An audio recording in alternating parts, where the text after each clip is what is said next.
Yanlış qidalanma immunitetə təsir edirmi? Keyfiyyətsiz qidalar biz hansı qidalara deyirik? Kimyəvi qidalar torpağı, suyu və havanı çirkləndirir. Səhhətimizdə problem yaranır. Böyüklərdən eşitmişik ki, istəyirsənsə immunitetin güclü olsun, hər şey ye. Şərt odur ki, biz sağlam qidalanaq. Təbiətin etirazı məhz bizim süfrəmizdə görünür.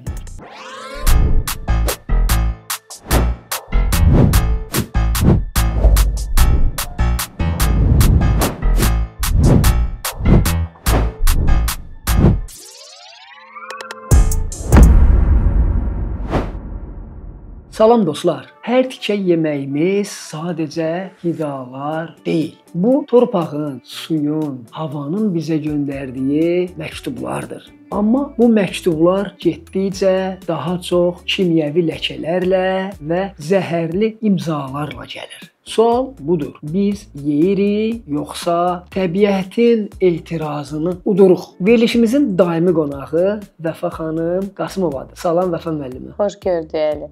Agrosparkın efirində yanlış qidalanma immunitetə təsir edirmi mövzusunda danışacağıq. İlk sualımız isə budur. Əgər kimyəvi qidanın ətraf mühitə təsiri yoxdursa, nəyə görə kimyəvi vasitələr, kimyəvi qidalar, burada təkcə insanın qidasından söhbət gedir, torpağın da qidasından söhbət gedir. Kimyəvi qidalar torpağı, suyu və havanı çirkləndirir. Nəyə görə? Bu kimyəvi qidaların nə kimi zərərləri var? Bu suala Vəfa xanım aydınlıq verəcəkdir. Buyurun Vəfa müəllimə. Çox sağ olun Əli. Suala görə biz bu sual ətrafında çox danışa bilərik. Amma əsas ekoloji nöqteyi nəzərdən bu suala toxunmaq istəyirəm. Ümumiyyətlə ətraf mühitdə zəhərli nə varsa, müxtəlif yolla insan orqanizminə daxil olur. Və insan orqanizmində elə bir sistem var ki, hansı ki onu bütün zəhərləndirici faktorlardan qoruyur. Bu da insanın immunitetidir. İmmunitet deyəndə əsasən nəyi nəzərdə tuturuq? Orqanizminin hansısa təsirə reaksiyasından danışırıq. Əgər bu reaksiya güclüdürsə, deməli insan müxtəlif mənfi proseslərdən qoruna bilir. Mənfi proseslərə də biz hansıları aid edirik? Həm qidamızda tətbiq edən qidalarımızdan mənfi reaksiyaları görürük, həm utduğumuz havadan, həm içdiyimiz sudan. Əgər bu qidalar özündə çirklənmələr daşıyırsa, deməli insan orqanizminə də təbii yolla daxil olur və yavaş-yavaş insan orqanizmi zəifləyir və həmçinin də həmin o immunitet, qoruyucu funksiya aşağı düşür. Və bu da tez-tez xəstəliklərə, insan səhhətinə ciddi problemlər yaradır. Çox sağ olun izahata görə. Elə isə keçək növbəti suala. Biz bilirik ki, immunitet nə qədər güclü olarsa, insanı bir müddət qoruya bilir. Qeyd etdiyim kimi bir müddət. Yaxşı, bəs bu pestisidlərlə qidalanan torpaqdan əmələ gələn bitkilər, plastik tullantılardan əmələ gələn bitkilərlə qidalanan insanın zəifləmiş immuniteti onu necə qoruyacaqdır? Çünki nitqimin əvvəlində dedim, bir qədər. Çox sağ olun Əli.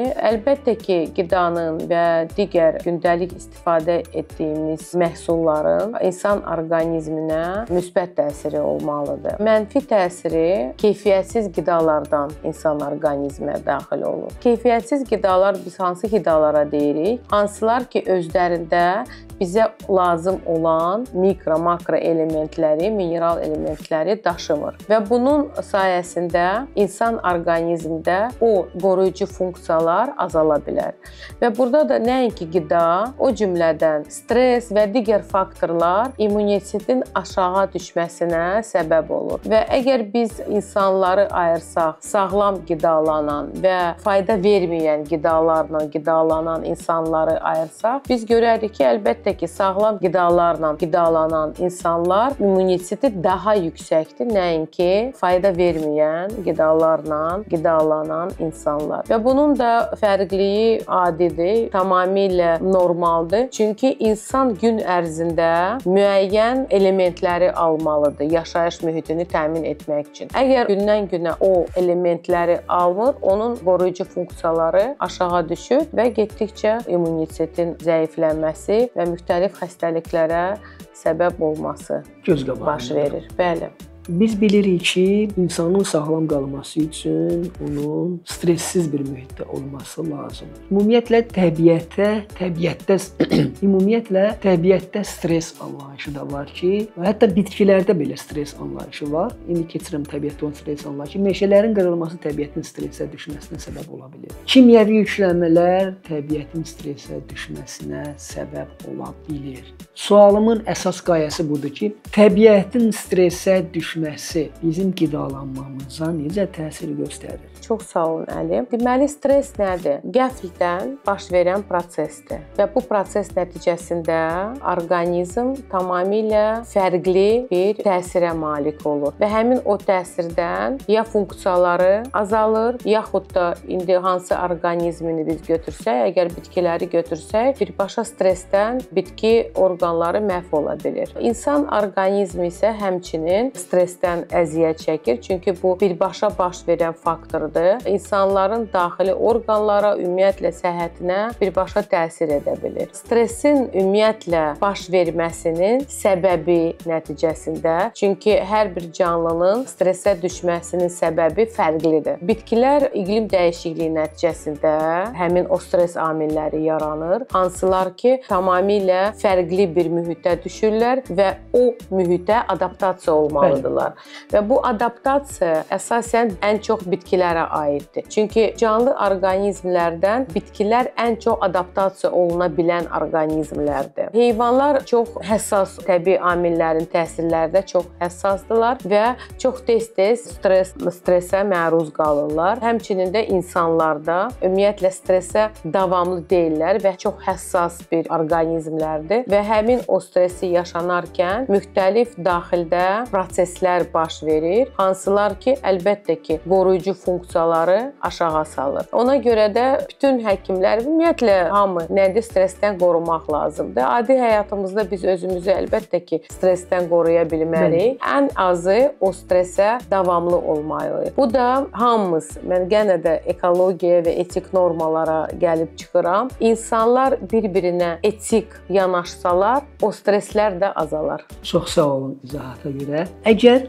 toxum keyfiyyətsizdirsə, bu kənd təsərrüfatının da keyfiyyətsiz olmasına gətirib çıxardır. Və kənd təsərrüfatı məhsullarının da keyfiyyətsiz olması, kimyəvi yüklənmələrlə dolu olması da insanın zəif olmasına gətirib çıxardır və immunitetin aşağı düşməsinə gətirib çıxarır. Bu ardıcıllığı sizlə variqlini izah eləyərsiniz, izləyicilər də tamamilə bu prosesin hansı formada olduğunu anlasınlar. Çox sağ ol Əli.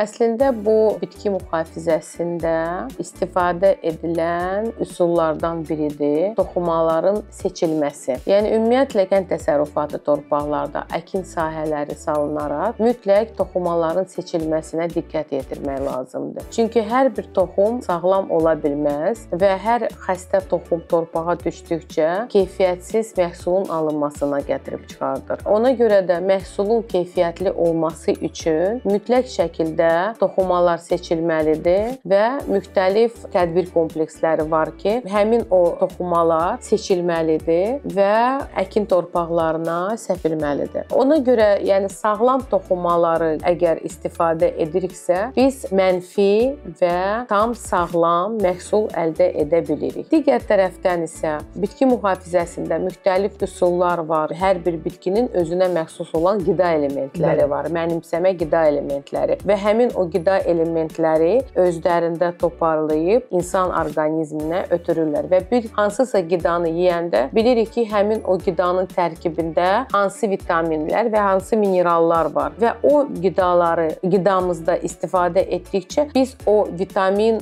balansını orqanizmimizdə saxlaya bilirik. Əgər hansısa qidanı istifadə edə bilmiriksə, biz onu vitamin şəklində yaxud da preparat şəklində istifadə etməliyik ki, o immunitet deyən bir qoruyucu bir faktor getdikcə aşağı düşməsin və orqanizm həmin o stressə, ətraf mühitdə baş verən stres amillərinə davamlı olsun.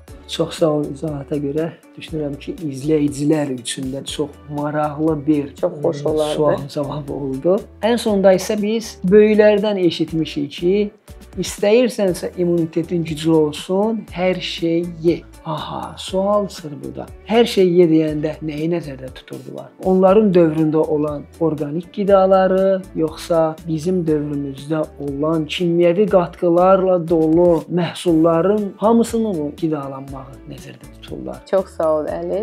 Maraqlı sualdır. Uşaqlığım yadıma düşdü. Əlbəttə ki, onların fikirlərində də yox idi ki, onlar nəyisə, hansısa qidanı istifadə edəndə onun tərkibində hansısa kimyəvi maddə ola bilər. Yəni ümumiyyətlə o düşüncə olmur. Çünki biz bütün meyvələri, tərəvəzləri fəsildə yeyirdik. Öz fəsilində yeyirdik. İndi isə biz hər gün marketə gedəndə bütün fəsillərin meyvələrini, qidalarını, tərəvəzlərini görürük. Və bu əlbəttə ki, bizi düşünməyə cəlb edir ki, yaxşı, əgər bu tərəvəzin indi vaxtı deyilsə, bunu nətər yetişdirirlər, hardan əmələ gəlir bu məhsullar? Və biz özümüzə sual verdikcə, o suallara cavabı bizim orqanizmimiz verir. Yəni biz həmin o məhsulları qidalarda istifadə etdikcə bəzən görürsən ki, səhhətimizdə problem yaranır, immunitetimiz, bax dediyimiz immunitet düşür. Biz indi başa düşürük ki, şərt o deyil ki, biz hər şeyi yeyək və immunitetimiz yüksək olsun. Şərt odur ki, biz sağlam qidalanaq. Sağlam qidalanmaq da bizim öz əlimizdədir. Biz əgər o sağlam qidamızı öz əlimizə götürsək, biz sağlam yaşayış mühitimizi təmin edə bilərik. Biz hər şeyi məhsul verən yaxud da aqronomların üzərinə ata bilmərik. Bizim yaşayış mühitimizi təmin edən qidalarımızdır, suyumuzdur, torpaq hansı ki bizə o qidaları verir. Biz nə qədər qənaətlə yanaşsaq bu mühitlərə, bir o qədər də biz tam orqanik və tam sağlam qidaları əldə edə bilərik. Əlbəttə ki, antropogen təsirlər olmasa. Mütləqdir. Antropogen təsirlərin olmaması mütləqdir. Sonda isə dostlar, demək istərdim ki, əgər torpaq yorulursa, su sirklənirsə, hava boğulursa, bizim sağlamlığımız uzun müddət davam edə bilməz. Təbiət etiraz edir, bəli. Təbiətin etirazı məhz bizim süfrəmizdə görünür, zəhərlənmiş boşqablarımızda görünür. Ona görə də təmiz qidaların qorunması təkcə bizim bu günümüzə deyil, sabahımıza və gələcəyimizə edilmiş ən böyük sərmayədir. Dostlar, gəlin sərmayə edək ki, gələcək nəsillərimiz sağlam olsun. Hələlik.